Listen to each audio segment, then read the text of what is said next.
when he said he could be open to it if the numbers are right, did you ask him like, okay, so what are the right numbers? That's what I would do, because right now, dude, he could say that the right numbers are, well, if you're willing to go up to 450, like, then if I could get 450 for it, then I'd be down. And then you will not be happy you sent 490 and 470, right? Because you can negotiate the most favorable terms off of that lower number, 450, and then let him talk, and then let him negotiate you like himself down, rather than you throw that out. Because what I don't want to have happen is for you, he'll take this, bro. He's going to take 490, like for sure. But why present it to him if he's willing to go to 450? Guy said that needs a little bit of rehab, or mostly like updating. They own the property outright. It's him and a partner. They're open to seller finance. They didn't give us like too much information, but wanted, options of something to discuss. And we have a call with them today.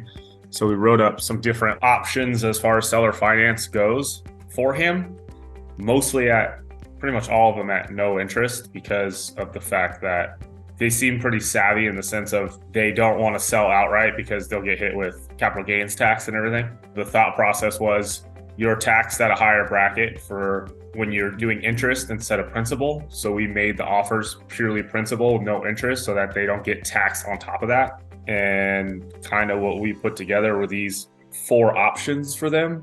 But I'm not sure. Obviously, we got to present them and see how they feel about it. But we've never done a seller finance and hadn't had, this is obviously like our first workup in that type of strategy. Just to kind of give some more context, I think the home value is probably around 430, maybe even a little bit lower, potentially probably around like 420 with a little bit of rehab that they need. And then market rents are about 2,300 on average. And that was with 3 solid comps in the last couple months. And he currently has a renter in there right now paying $1,800 and the lease is up in January. We need to get some photos of the inside, but he said updates, not necessarily like rehab. It's a 1440 square footage, and we put $20 a square foot. And that would include like floors, and then about another probably 10 to 15 grand for whatever else it may be. First off, dude, brilliant. I love it. That is a play out of the book of Chris Deal's Avoiding the Capital Gains Tax, and then saying like, well, you're taxed more on interest than you are on the principal. So that's awesome. It's cool, dude. The way you're presenting an offer, like this is super unique. The freedom loan, the prosperity plan, the infinity loan, and the buyout.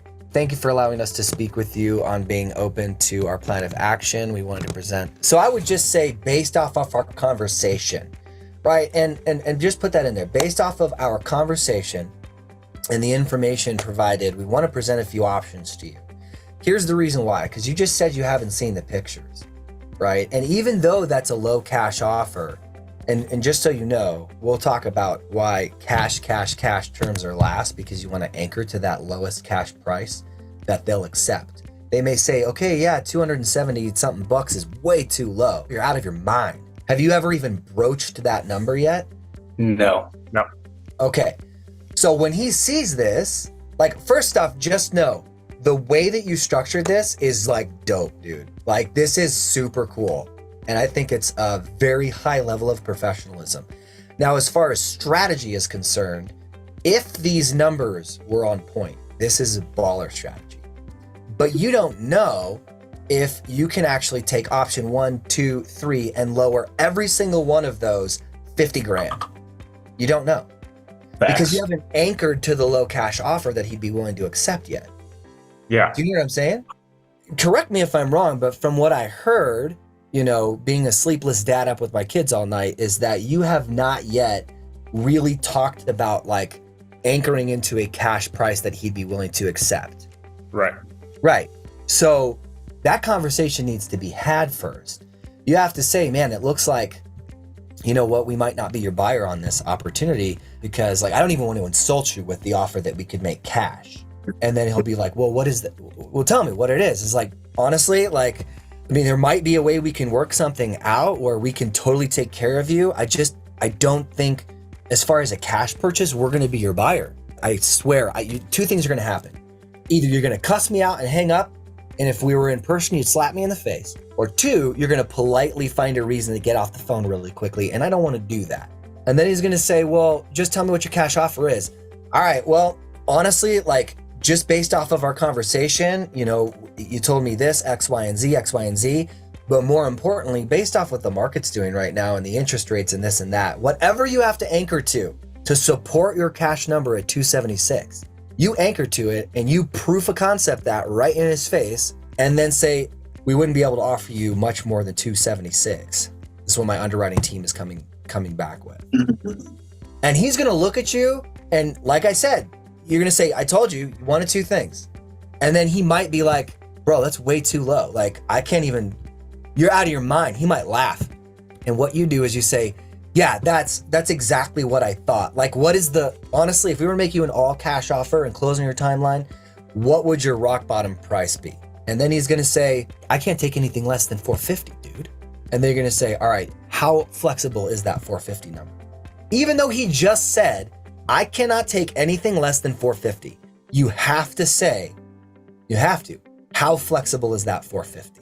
He's either going to say, bro, did you hear me? I can't take anything less than 450, right? And you also have to understand why. What do you need that money for? Or what do you think you need that money for? Because he may think he needs $450,000 cash in the bank because he's going to go buy a $450,000 house because he knows that interest rates are too high for him to be able to actually get qualified for a loan and then pay that loan on a $450,000 house when he has the equity here and he can bring cash to that closing. That might be what he thinks, but it might not be true.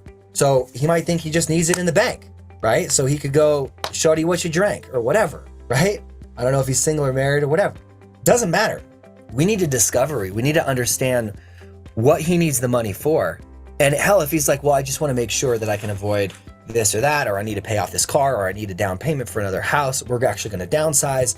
Like, do you have any of that information in discovery yet? Yeah, two retired or two older gentlemen, they own other property and they're tired of landlording this one. Got it. Okay. So and then they also brought up that they were open to seller finance and not necessarily cash. They don't want cash, right? They would prefer seller finance. They want to carry the note. Okay. Yeah. So let him know, like, regardless, like, yeah, it sounds like you don't want my cash offer. It's going to be more like, you know, the 276 in a normal scenario where that's not somebody who's super savvy and they're trying to get to that point.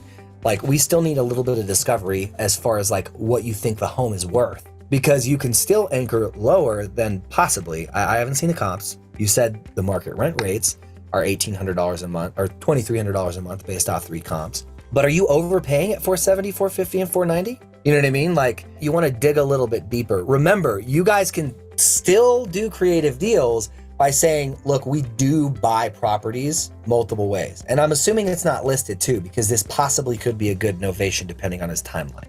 Correct. It is not listed. So wanting to know his timeline, what did he say? Is it flexible? Does he have to sell now? No, they were considering selling the property before we reached out and cold SMS'd them, but it wasn't like that need or anything. Okay. It's 100% just a long-term investment for them. If he's tired of being a landlord, though, it's not an investment he wants to keep. One of the questions you can ask in any way you want to, I like the question like, okay, so if you're tired of being a landlord and this property is kind of just like stoking that desire, right, to not want to be that anymore, how long can you tolerate owning this property and managing it and then draw the pain points out before you're ready to just light it on fire and take the insurance money? Not that you'd do that. How long? And then if he says, oh, well, you know, I don't know, I don't want to be dealing with this in 2024. Saying like, okay, so if you could get it sold by, you know, March, because you could get the price that you're looking for of 2024, is that reasonable timeline for you? And then he says, yes. Well, then now you know, at least time-wise, he could take a situation where he sells it on the open market. And it could be too, if he doesn't want cash, you can still lock it up with a novation contract and find a more creative buyer. Because it depends on also what you want to do. Do you want to hold this property, or do you want to just cash out, take the difference, do a novation, get the lump sum? Or do all of the above? All the above. Whatever the best play is on the property. Right. Well, sometimes the best play, you know, is not doing the deal, but this one's a good one. Sometimes the next best play, it depends on your search situation. So if you can actually keep it and you can make cash now, cash flow, and cash later, then obviously we're going to get creative but it depends on how long they're willing to hold that note for. Like, can you scroll back up to your options that you chose? Before you send this over to him or before you present it, you still want to make sure that 470 can't go lower or that 450 can't go lower, right? Any of these options. Now you've talked to him, so you know, like, do you think in any shape, form, or fashion you have the proof as far as comps that this would, you could lower the price on any of these options before you present this to him?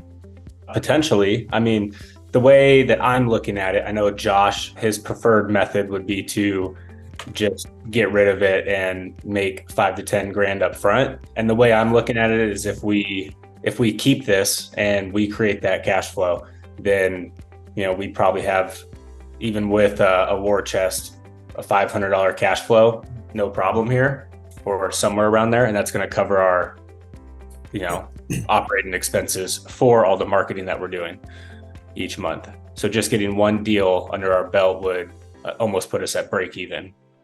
And then everything we're doing is, free. So how much did he actually want for the property? 430. He brought up 430. I have a question. So did the 7-year balloon, did you guys bring that up or did they bring that up? They wanted to pay off at some point. They did want to pay off at some point? Yeah. I think they're both retired, so they're 65 plus. Fred said he's more retired than his partner, or no, his partner's more retired than he is. I guess maybe I didn't hear you when you said 430 earlier. So I'm just curious if he was looking for 430 and he was already open to seller financing, the why 470 to 490 range or 450 to 490 range.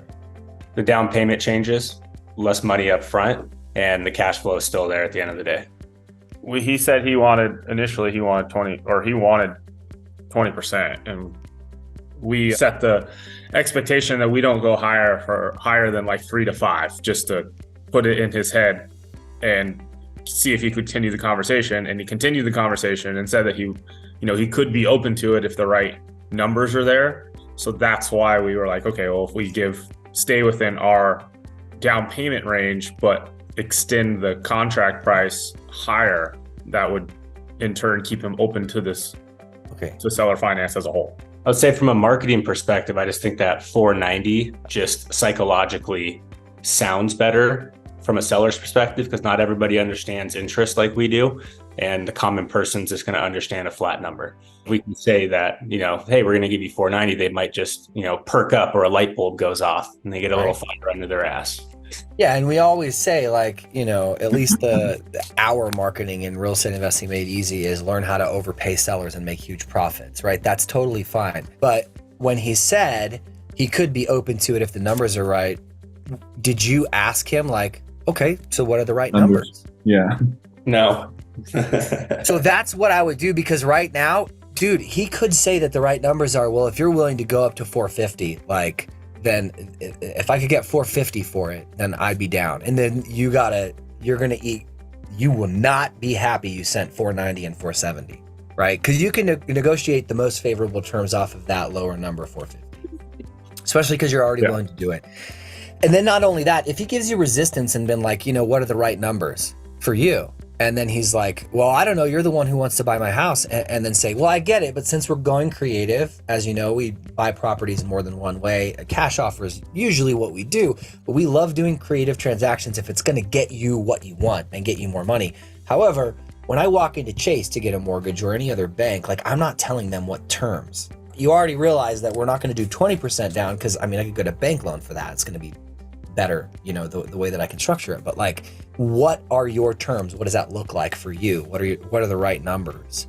And then let him talk, and then let him negotiate you, like, himself down, rather than you throw that out. Because what I don't want to have happen is for you, he'll take this, bro. He's going to take 490, like, for sure. But why present it to him if he's willing to go to 450, right? That's what I would recommend to do. But otherwise, I stand by what I said. It's genius, bro. And I love the way you laid this out. Would you push out the balloon payment out longer? So if they did come back and say, hey, I want a shorter balloon payment, now you can use that as part of your negotiation, even though it's at 7 years, like, even if you end up at that 7-year mark. You can, yeah, you can push it out to 10 years. You know, Yeah, it depends on what they say. This was more of like not even a starting ground, but a option ground, right? Because they were pretty adamant about not accepting 3 to 5%. He was like, that's kind of low or whatever.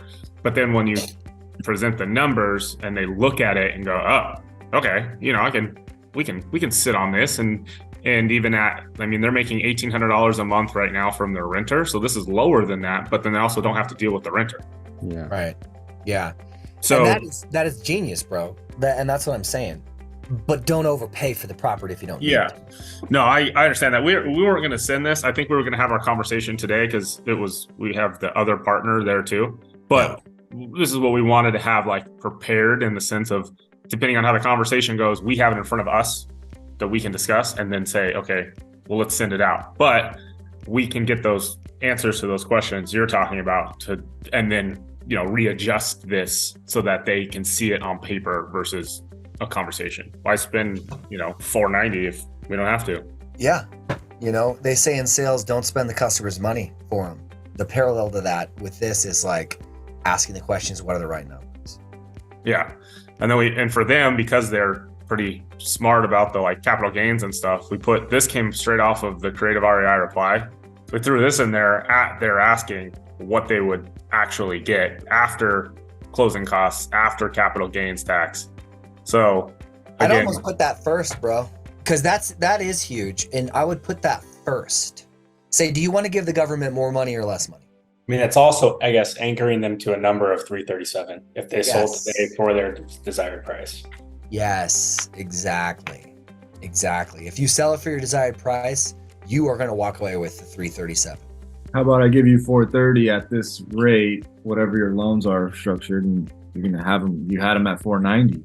Or effectively, because you're going to walk away with, like, keep this in your pocket. This isn't what I'm necessarily suggesting you offer, but if they're going to walk away at the price they're looking to sell it for because of capital gains tax and everything, that 370, whatever number, like, that's your offer, bro. So you don't have to pay capital gains tax. Or 400K is your offer because you're going to net more or something, right? So keep that in your pocket. I think, as I said, this is brilliant, and I like the way you laid it out. So it's definitely a good template to use to edit it. Yeah, that's definitely good information to have as we go into this next steps. But make Kings Row yours, bro, but not for too much. Exactly. Yeah. When you call him, say like, yo, I'm shooting you over this in writing just so you can see it as we review it together. Because then you can overcome any objections that pop up. And regardless of how savvy he is or they are, don't assume that they're going to have all the answers, because they might not. So that, you know, when you go over the paperwork with them, you know, you can be there right away and you're on the phone with them and say, all right, cool, I just shot it over to you. And then they'll open what you just shared on their computer, and then they'll go through it with them and be like, yeah, so this is, you know, the 3 options you got. Focus on the net always, though, just so you know. Focus on the net. When sellers see net, and that's why I said you should move that capital gains structure where it shows what they'll net with a traditional cash offer based off of what they want, up to the top. When the sellers see the net, it really brings it into perspective with them, especially when they're considering selling in a traditional sense. Yeah, makes sense.